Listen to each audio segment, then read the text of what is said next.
Inilah alasan penyidik pinjamkan sepatu pada Mario Dandi Satrio saat proses rekonstruksi penganiayaan putra petinggi GP Ansor David di Green Permata Residen Ulu Jami, Pesanggerahan, Jakarta Selatan, Jumat 10 Maret 2023. Hal ini menjadi viral tatkala perbedaan sangat mencolok dengan tersangka lainnya Shane Lucas yang hanya memakai sandal.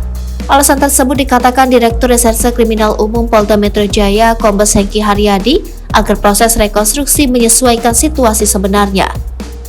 Seperti diketahui, Mario Dandi terlihat mengenakan sepatu merek Nike Fly By Me 2 hitam seharga jutaan.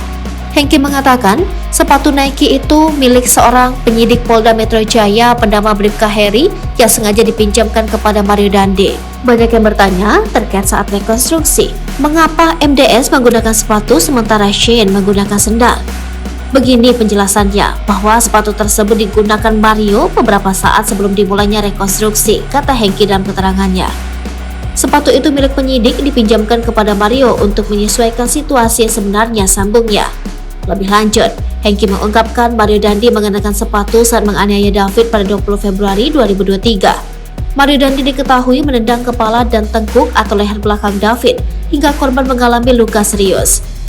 Karena itu Mario Dandi diminta mengenakan saat proses rekonstruksi untuk mengetahui apakah sepatu itu yang menjadi penyebab David mengalami luka hingga jatuh koma.